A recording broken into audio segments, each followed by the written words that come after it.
This is the HomeTech Podcast for Friday, November 5th from Sarasota, Florida. I'm Seth Johnson, and welcome to the HomeTech Podcast, a podcast about all aspects of home technology and home automation. This week I got a backlog of home technology headlines for HomeTech Headlines, and a nice little pick of the week.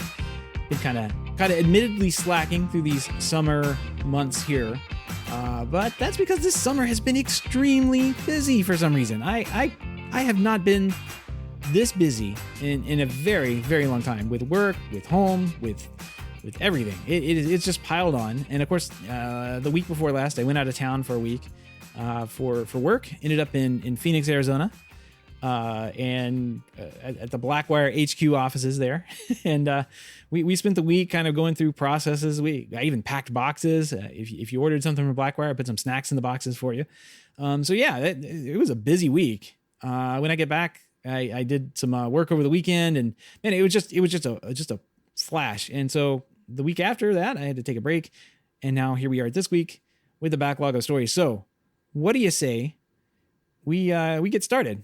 Jump into some HomeTech headlines. All right, a new Federal Trade Commission report points the finger at 6 of the largest internet service providers here in the U.S., calling out each of them for amassing troves of personal data from customers and failing to offer meaningful disclosures or options to control the collection of that data. The 6 IPs and ISPs in question, names you all know and love. Here we go: Verizon, T-Mobile, Comcast Xfinity, Charter Spectrum, AT&T, and Google Fiber. According to the report, that accounts for roughly 98% of the mobile internet market in the U.S. With each of those, the FTC identified several troubling data collection practices, including cases in which the ISP had combined user data, including your browser history and app usage across product lines, in order to serve you targeted ads. They had grouped users according to sensitive identifiers like race and sexual orientation. That's probably not great. And they have shared, of course, they shared the consumer your real-time location with data third-party collectors, to serve you more targeted ads, I guess. This is all gross practices. And of course, they don't tell you they're doing that, but they do. The report found that even in instances where the internet service providers they purported to offer customers some choice with respect on how their data was actually being collected or used, in practice, users were thwarted by design decisions that made it complicated, difficult, or near impossible to actually escape persistent surveillance. And that's exactly what it is. They are stealing your personal data. They are using it for their own profit motives.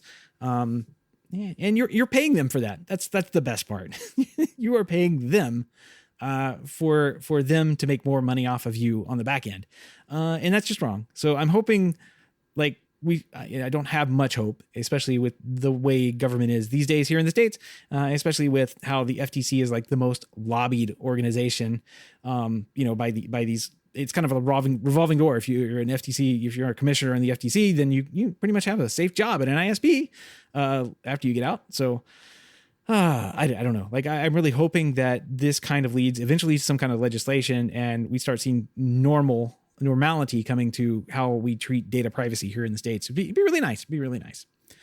Kind of a different story here, but related. CEDIA, the Global Trade Association for the Home Technology Industry, has named Daryl Friedman as global president and CEO. He'll assume the role later in November 29th, 2021. Friedman spent more than 30 years in nonprofit leadership roles, having overseen membership, advocacy, industry relations, and the technical wing for the 25,000-member Recording Academy. The Academy, of course, is known for their Grammy Awards, and they represent it's the association that represents the technical and creative professionals in music. So it's got some pedigree. I'm really glad about this, actually. From the interviews, the things that I've read, the things that I've heard Mr. Friedman say, I'm really happy to see that we didn't hire somebody from the industry to go in and correct CEDIA's problems. This is someone who has pedigree working in these types of nonprofit associations. And I'm really hoping that we can see some kind of path forward for CEDIA in the foreseeable future that brings back relevance. If you ask the average Joe on the street, what is CEDIA? They have no idea. It's like, are you having a stroke? No. But if you go to if you ask them maybe what ASE is, right? Like the Automotive Service education or whatever it is, like ASE. I don't know. I see the logo when I'm driving past any service shop. They'll have ASE out there. If you go and look and talk to their technicians inside, they've got ASE patches on every technician's uniform. And if you go to their website, you can see that they've got a ton of like training and all sorts of good stuff for their industry on their website, not just some, flashy pages to attract architects or whatever. So I'm really hoping that we see, in my opinion, CEDIA is a great organization for that type of training. That kind of, we've been seeing them kind of move that direction after they've been able to kind of like get the large gorilla off their back. That is the CEDIA trade show, and move into more of an advocacy and education organization. I'm really glad to see that, and I'm hoping that Mr. Friedman will be able to take it to the next level. So we'll have to see what he does. All right, got a couple of new product stuff here to kind of go over. A lot of new product stuff, actually. Smart home company Wyze has announced a slew of new products in honor of its 4th birthday. Happy birthday, Wyze. And while the number of products were announced, Wyze also took time to roll out new capabilities for its existing cameras. Using AI, Wyze smart security cameras will have the ability to alert a professional monitoring service when they detect a person, making for a simple, cheap security system. So the cameras, they start off at like $36, right? And we don't really have pricing on this new feature, so to speak. It'll be part of a new Cam Plus Pro subscription service they're going to be offering. But it's a good value, I think. If you're already starting out with the equipment prices being so low, it's still a pretty good value to get a basic security system that can detect if a person's moving through an area they shouldn't be at a time that they shouldn't be, or a time that you're not home. That camera would be able to alert a monitor professional to kind of like verify and maybe double check with you if that person should be there. So going back into the hardware, they announced a Wyze switch, which is a smart switch that can turn both regular bulbs and the Wyze smart bulbs on and off, and control other Wyze devices such as door locks and that kind of thing. It's actually got some really cool automation tie-ins with this. It can't do dimming, but you can set double press, triple press, and press and hold automations off of the button. And they've got a really horrible introduction video that has kind of like a cowboy thing. I don't know. It's not very good, but you can go check it out on the website. I'll put a link to it in the show notes. Works on 2.4 gigahertz Wi-Fi, works with Alexa, Google, Apple voice assistants, compatible with if this, then that.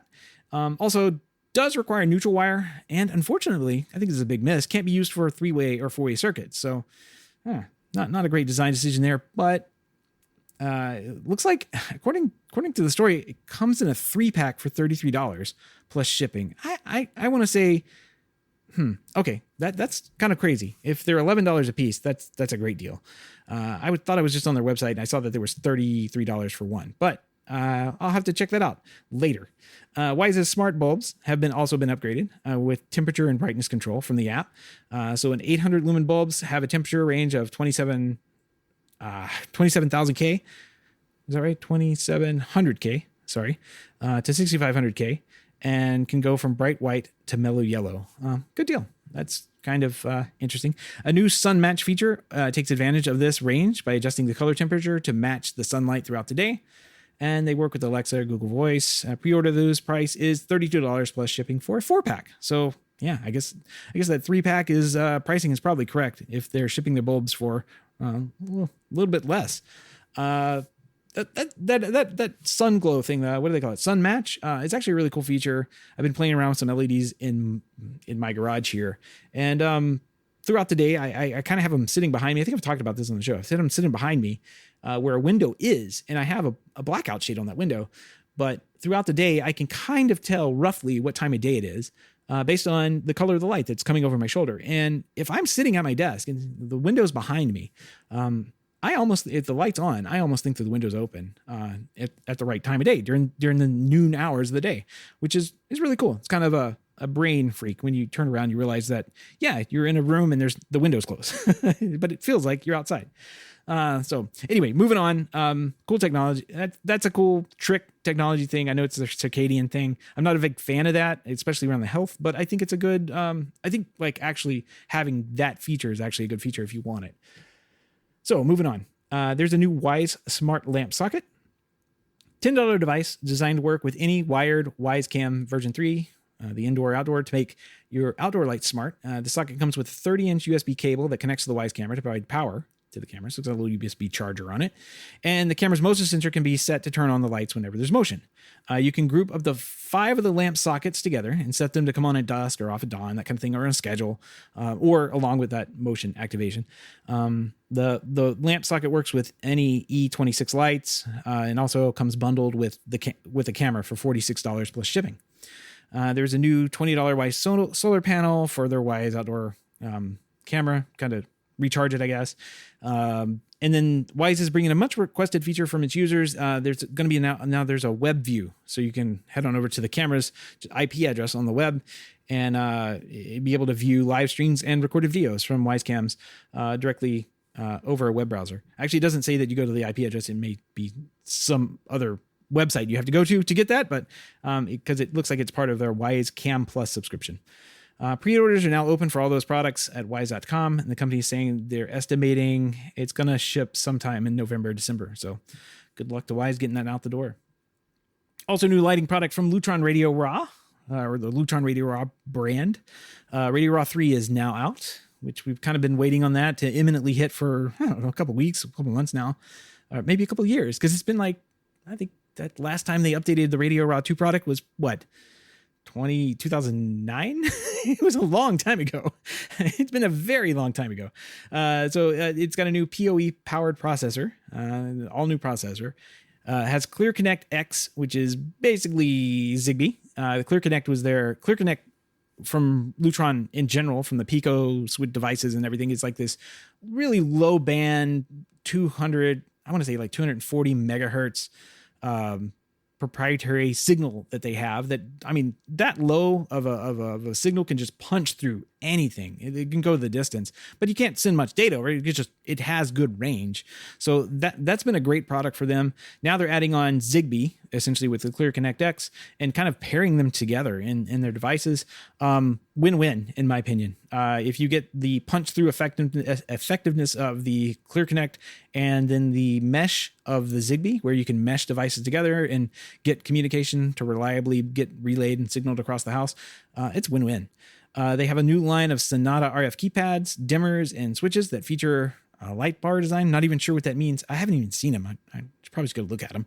And they can connect up to 200 devices that integrate with IoT services. So, yeah, the Raw 2 was built so long ago, there wasn't even an idea of Amazon Alexa or Google Home or anything like that. So what you had to do was add on another like bridge device to bring those services into the Raw 2 panel, because it was just made so long ago.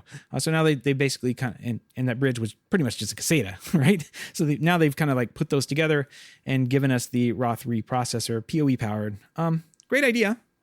Still not like, I don't know how to be excited about this one. It's still, I'm just not sure who this is for.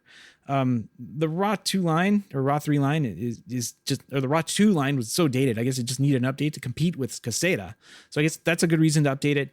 But Raw 3 kind of fits in the middle of like the super high end homes that need centralized lighting in a Lutron QS system. And like the entry level, and I'm not going to say like the entry level do it for me crowd, but like the entry level even installs that like DIY do it for me, but even like most the system integration could be covered with the Caseta stuff. So like it covers quite a bit on the low end, and they've got a ton of stuff covered in the high end. And I'm trying to figure out where that Raw 3 fits in. It's a more expensive product line, way more expensive than Caseta. So like going from Caseta to Raw 3 or even Raw 2 in the day was a big jump. It was a big ask, and you really had to have a reason to go from point A to point B. And then I'm just kind of wondering how many of those jobs are still out there where that makes sense versus moving them up into a QS system or just moving them back down to a Caseta. Really nice. We had some like the Raw 3 or Raw 2 and 3 type keypads for Caseta, rather than having to rely on like the keypad dimmers that they have, rather than having to rely on like the Picos to do the job, the heavy lifting. So I don't know. Lutron they deserve applause for being able to basically take the same product and copy and paste it along an entire range, all the way from Maestro all the way up to QS. Basically the same thing all the way up. and they definitely deserve some applause, at least in the business world, from being able to do that. But I don't know. I don't know how to get too excited about that one because, at the end of the day, I'm just not sure how big the market demand is for a RAW 3 system, but it did need some updating. Like, it was kind of silly that you had to buy the super expensive RAW 3 processor and then buy this basically what amounts to a Caseta bridge on top of it, and just to get like the IoT stuff that you just get out of the box for free with the Caseta product. So anyway, moving on, RAW 3 is out. Yay.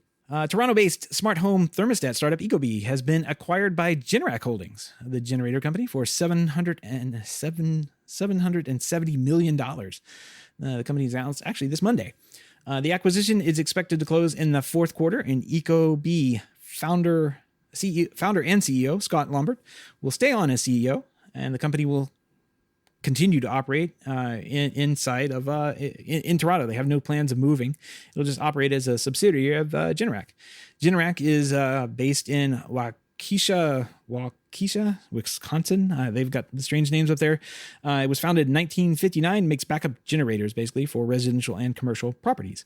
Generac has bought actually several smaller companies over the past year and a half. They got Pika Energy, Enbala Power Technologies, and Nurio Technologies. And they've been combining them into like this energy storage / smart utility division. So Ecobee appears to be kind of like part of that strategic plan to combine Ecobee's technologies with all these other companies, Generac's power generation, to kind of build out like a more, reliable home energy ecosystem that kind of, the goal is to like save consumers money, but also kind of help out with the electrical grid system, which can be under a lot of stress. So if they can kind of put all of that together, I think it's a pretty good idea, pretty smart buy by Generac. But I'm everybody in the hub, I think we were talking about this, is like the grumble was, well, I hope they don't mess it up. Like, I really hope they don't mess up Ecobee because it is actually a pretty good thermostat, and they were one of the first. They were well before Nest. They had more features than Nest when they were out, and they've been around for a lot longer. I think like 2006, 2007 timeframe. They don't get the credit for that, but they haven't come out with a new thermostat. I think the last like revision of that thermostat that they have out now, the little black one with the sensors, was like sometime maybe 2019. Of course, a lot has happened between now and then. So I'm hoping to see some more investment into Ecobee and into their ecosystem, but also having all these money with the bigger, larger parent company might be pretty good for them too. So hopefully we see them just continue to move forward on a good pace. Kind of some big news. Samsung hosted their 2021 developer conference at the end of October and announced a number of new smart connected products and initiatives. But the big things we learned were around the Samsung Smart Things Hub and what they'll be doing to integrate Matter into their firmware update starting in 2022. So Samsung has joined the Thread board of directors and pledges to support the Thread protocol in the future. And there's details about like which of their hubs are going to be updated. Like they have the V3 hub and the AOTech hubs. Not sure if those are going to get updated, but this is an interesting development from one of the larger home automation platforms in the DIY space.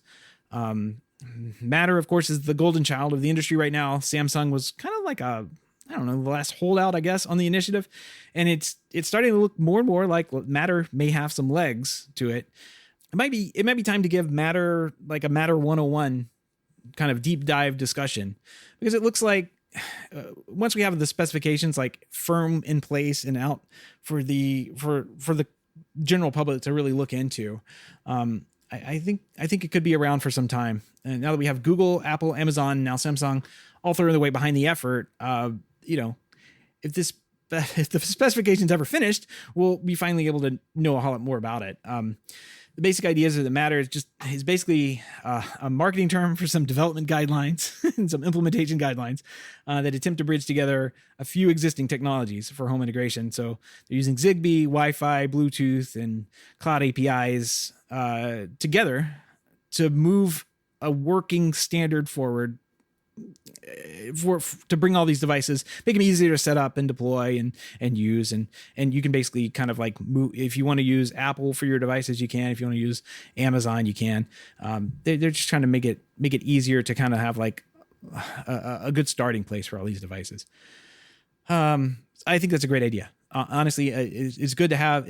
I'm bearish on it because if I look over my shoulder over here, I see a whole shelf full of ideas that have happened over the past 5 or 6 years. And, if I think about in my career, of 15 plus almost 20 years of working in this industry, of the products that I've seen come and go, it's you can be cynical and bearish about a new standard that everybody's getting behind. I have to wonder why this was done now. I kind of have to go back and think about the survey that I bring up a number of times, and I've linked in the show notes at some point, but this was done kind of like in the height of the IoT revolution that we had over the last couple of years. And it was kind of towards the end of it, like kind of towards when things were leveling off, and they did a survey. And of course, Parks Associates is out there saying, oh, there's going to be billions of dollars, and it's going to like hockey stick again. And, they go out and interview real people, and they're saying, yeah, I got this stuff and not so excited about it. Like it didn't work, or, they just weren't excited about it. It wasn't doing what they said. The smart home products just didn't do what they said they were going to do. They weren't like what they had on the tin wasn't what was in the can. And, that's kind of been the story of the smart home for the past, 30 years. Like there's been a lot of promises and a lot of, hype around a lot of these products and the things that they could do. And people get excited about it. We're definitely in that early adoption phase where, nerds like myself, get excited about this stuff and really say, oh yeah, put a video doorbell up, 5 or 6 years ago, 7 years ago, that was kind of an odd thing to do. Now I walk up and down the street and everybody's got a video doorbell. Are they excited about those video doorbells? I don't know. It's from that survey that people had a couple of weeks back, like a couple of years ago. They didn't seem to be like, okay, yeah, it exists. It's there. It works ish.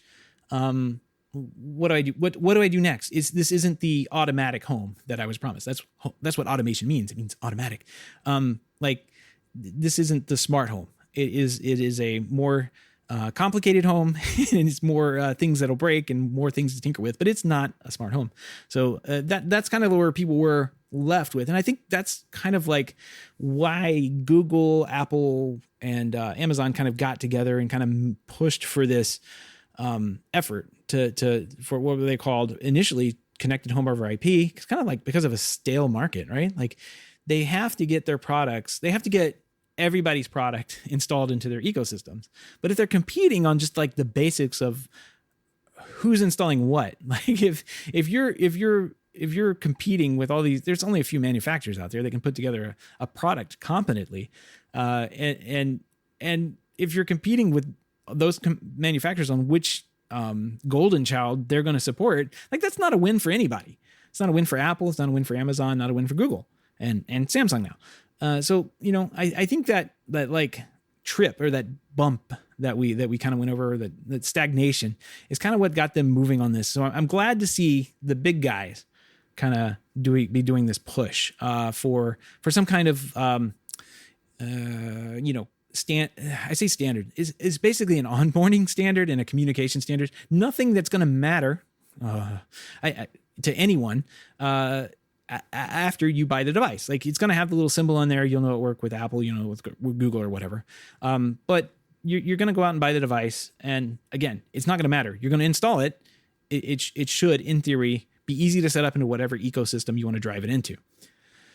So, but I think moving forward, that's going to probably sacrifice innovation in our industry.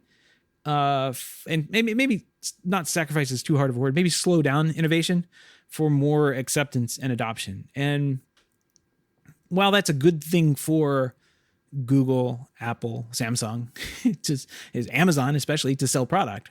I don't know that like less innovation is good for the industry right now, especially with the products that we have, because they're not like they're still not there. We're still in the early adoption phase. This isn't the autonomous house. This isn't the smart home. This isn't the home that can do what you want it to do simply and easily. So yeah, we've got a long way to go. And I think that Matter version 1, as we see it come out in the next couple of years, it's all we're going to talk about for the next couple of years. I guarantee you, for the next 5 years, it's all we're going to talk about. Matter version 2 or 3 is probably going to be the one that works really well and gets broad adoption. And of course, you always have another standard that just pop up by somebody who gets a hold of a Matter system and, says, man, this works, but I wish it did this. And they figure out a better way to do it, build the better mousetrap. So there could be that. We could all be replacing our devices in another 3 to 5 years. So it supports the new fangled standard. But again, I'm glad to see them working on this. I'm glad to see them kind of moving forward on this. I will say, so I got called out on an episode of the Smart Home Show, episode 205. Friends of the show. It's actually a great episode. I'm going to put a link to it in the show notes. Friend of the show, Richard Gunther, Adam Justice, and they had a special guest, Jennifer Pattison from The Verge. They all did a great job of just breaking down what Matter is. And it's probably one of the best, most comprehensive and approachable, understandable discussions I've heard on the Matter. Ugh. I'm going to have to get a clown horn or something for every time I make a bad Matter pun. Ugh, yuck. Anyway, go listen to that, even though they called me out unfairly, because I think my position is very misunderstood on what I know Matter to be. I know. Here's the deal. I've worked with the technologies behind Matter for 20 years in many installs, in many homes, and in many installations across many product lines. So that's where I make my opinions from. You can put new lipstick on a pig and call it something, whatever. It's still a pig. It's still going to be a pig. Anyway, all for new standards, all for easy onboarding. I really hope they pull this off. I really hope we start seeing this Matter stuff mattering here in the near future, because it really will help bring in more adoption. But that's only step one. Adoption is step one. They got to make this stuff work. It's got to be good. It's got to be reliable. It's got to be quality product.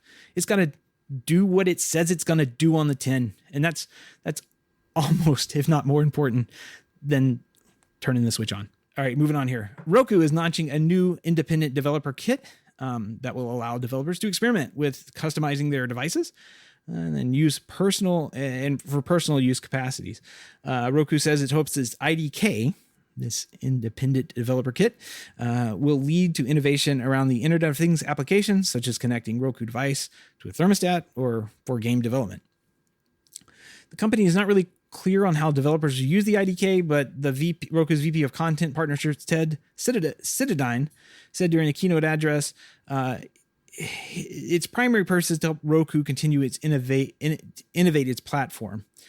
So devices that are going to use this need to be running Roku OS 10.5 or higher, and there's a couple of restrictions on maybe some of the older devices that can't run it at all.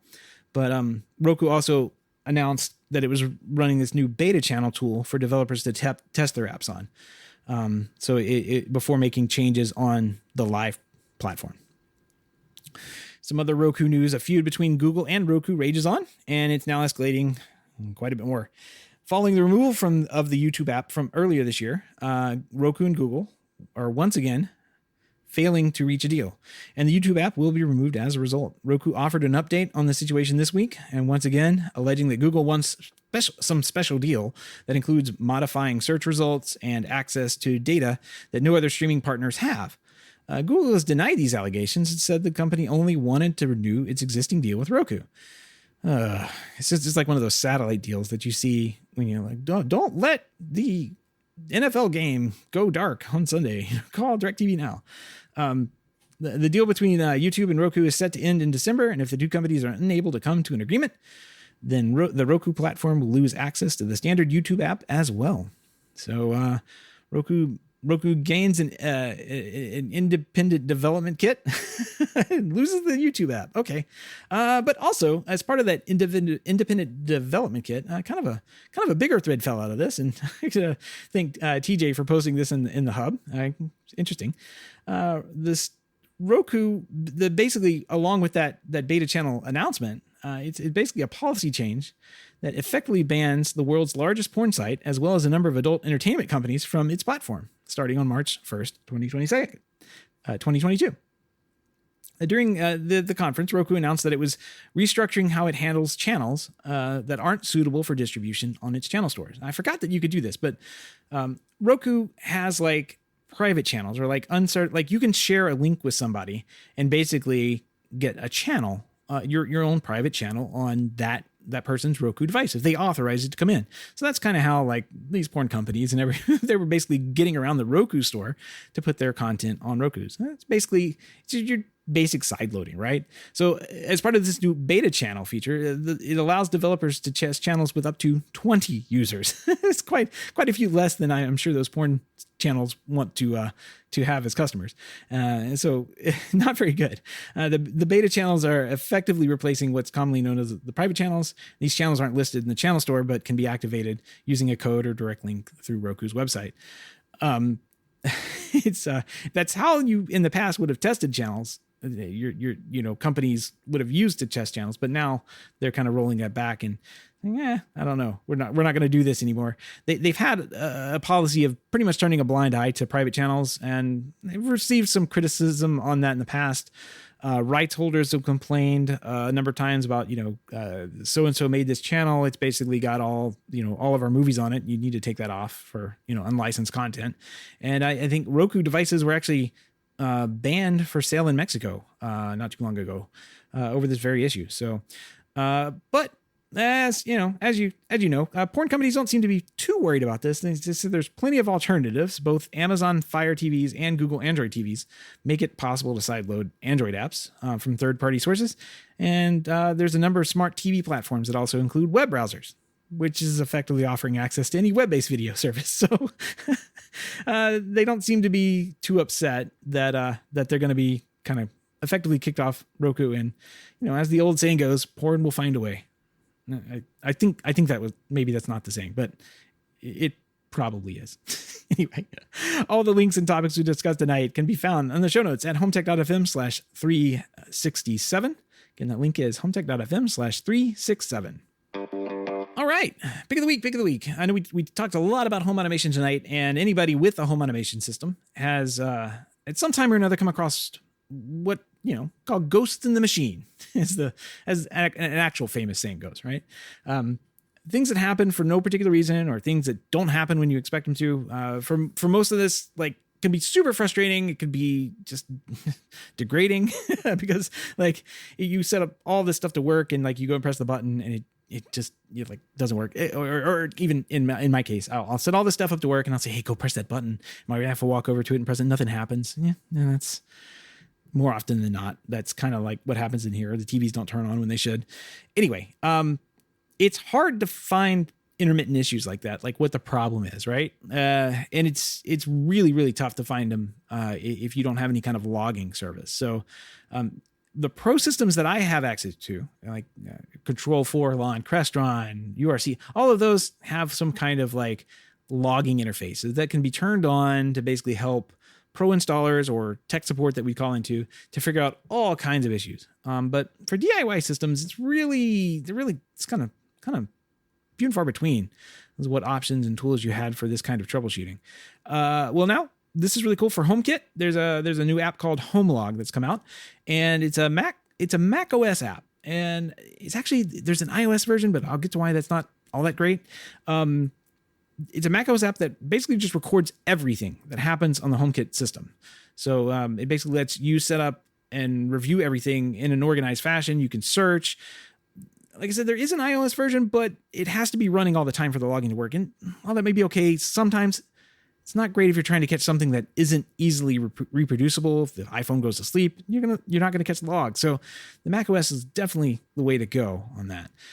Has all sorts of filters and searches you can use to narrow down the results, and you can mute noisy notifications that come over the HomeKit network. So you can just really drill down to the information you're looking for and hopefully find whatever you're looking for. It's a $5 app on the App Store. Good tools, nice to have. And if you have some kind of frustrating intermittent issue, or even something that happens and you just don't know what's happening. Why is this happening? Why does this light turn on at 5 a.m. every day? I don't have any scheduled events. What's causing this? It's good to have some kind of logging mechanism or some kind of mechanism that can actually tell you what's going on. So I'm glad tools like this exist. So I'll put a link to just directly to this in the App Store, where you can go check that out at HomeTech.fm/367. If you have any feedback, questions, comments, picks of the week, great ideas for a show, give me a shout. Address is feedback@HomeTech.fm, or you can visit HomeTech.fm/feedback and fill out the online form. Do want to give a big thank you to everyone who supports the show, but especially those who are able to financially support the show through the Patreon page. If you don't know about the Patreon page, head on over to HomeTech.fm/support to learn how you can support HomeTech.fm for as little as $1 a month. Any pledge over $5 a month gets you a big shout out on the show, but every pledge gets you an invite to our private Slack chat, The Hub, where you and other supporters of the show can gather every day for any inside baseball conversations about all aspects of home technology. I know in there, actually, there's a story in there I'll probably have to cover next week because it just came in today, but Josh AI has set up basically an exclusive deal with Control4 where they'll be able to sell their products directly to Control4 dealers, and Control4 dealers, if they're interested in the Josh AI product, they can get into the Control4 dealer portal and do all the training through there too. So really good for them. That story that kind of popped up towards the end of the day here in the Hub. So cool. If you want to help out the show but can't financially support, totally appreciate a 5-star review in iTunes or a positive rating in the podcast app of your choice. It really helps people find the show and find out what we're doing over here at HomeTech. All right, well, that wraps up another week of home technology news. I want to thank you for being patient with me. It's tough to get all the stuff produced, written down, scripted out. And I've kind of cut back on the video stuff. That was really, really dragging me down. But what I do want to do is reintroduce HomeTech Talks back and see if we can get that up and going. Those conversations are great, and I really miss talking to everybody that we were able to talk to. So I'm going to try and bring those back on Thursdays at 3 and see if we can have those. Maybe have to bump it back to 2:30. Because 3 is kind of a tough time that may or may not involve me having to leave the house to go pick my daughter from school. So it may not be the best time to schedule something. But maybe 2:30, 3 o'clock on Thursdays. It seemed to work great for a lot of people. And I just want to see if we can bring those back. So keep an eye out for those. If you're a Patreon, if you're not a Patreon, head on over to HomeTech.fm/support, and you can learn how to become a Patreon. But I'll kind of post an update there on the Patreon blog and a link in the Hub too, for anybody who wants to join into those conversations. Hopefully we can get those back up and rolling next week. All right. Thanks everybody for joining, and have a great weekend. I'll talk to you next week.